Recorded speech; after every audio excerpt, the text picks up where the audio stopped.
poverty in the midst of affluence, materialism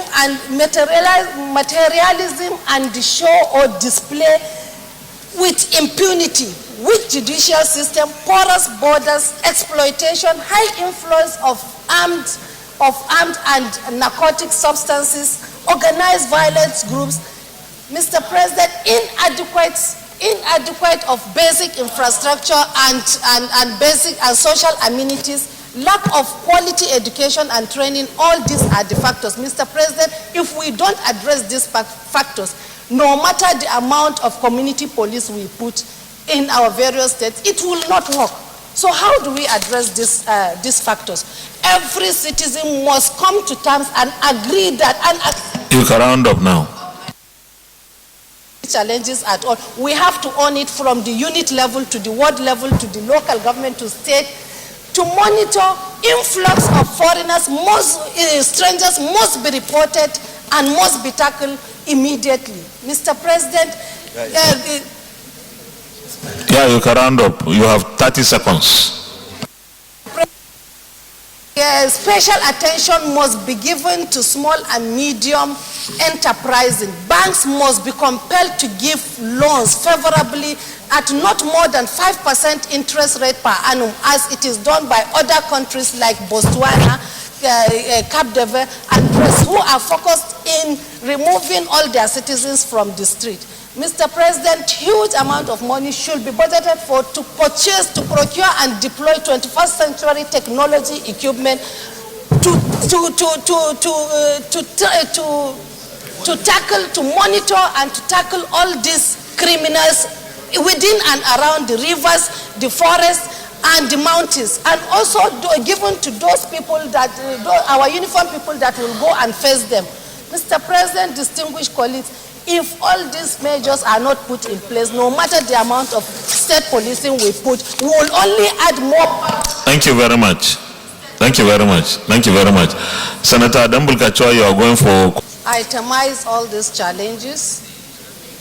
Look at the factors that led to those challenges, and then we come up with the remedy to tackle the challenges. So therefore, we first of all look at why the national security. Then what aspect of insecurity challenges are we faced with? Then what are the factors that led to those insecurity challenges, and then the remedies to that? Mr. President, distinguished colleagues, we all know that national security... Personally, and I know most of our colleagues here, we hold you in very, very high esteem. We've been on this mountain, going around this mountain for so long. I remember in the 7th Assembly, I spoke passionately on state policing, and we are here today. Even in the papers, some people are saying it's community policing, and the former DSP spoke strongly on state policing. Usually, I would not want to say much, but I've seen the devastation that insecurity has meted out to our people, I mean Nigerians, and the vulnerable group in particular, women and children.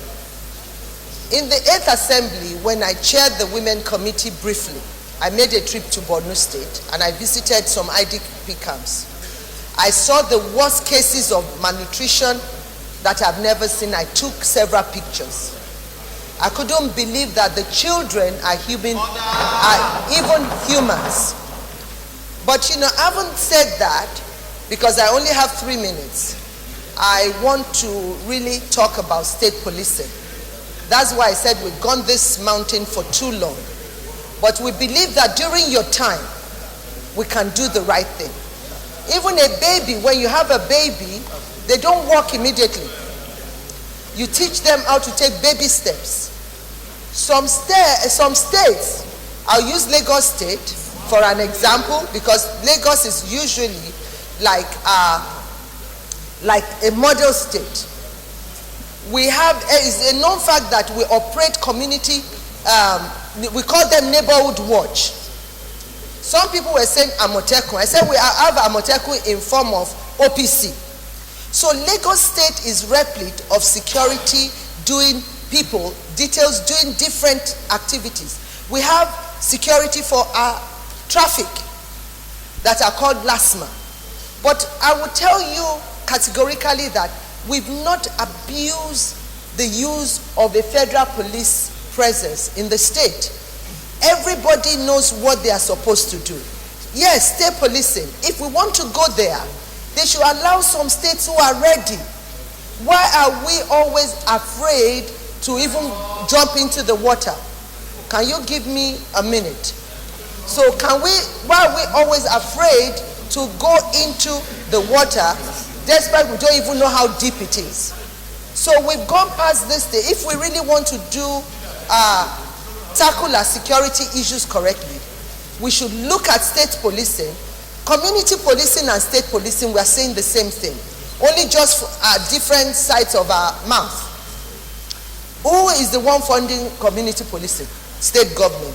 Who is the one going to fund state police? State government. So we should allow them in the climes and that advanced countries where this is being practiced.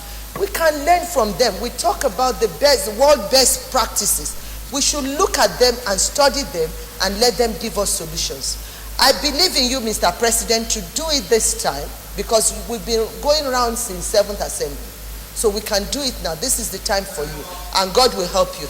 Before Senator Juma Goja makes his contribution, let me... Like my colleague has said, yes, I think we are complaining about security, policemen not being enough. I think all of us and most Nigerians should actually stop using police as private security and let these police people go out and do their job to increase the... then I mean, like we can...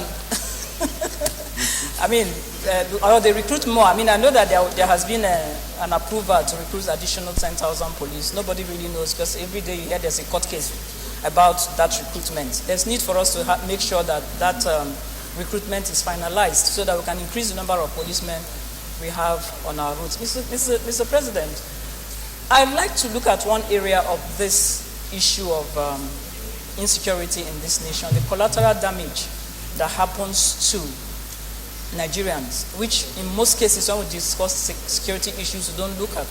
The damage to lives, properties, what happens to those people, and then of course the vulnerable people in Nigeria, the women, the children. We have so many women raped in almost every attack. We have women raped, we have children who are orphaned, and really as a nation we haven't done anything to those people.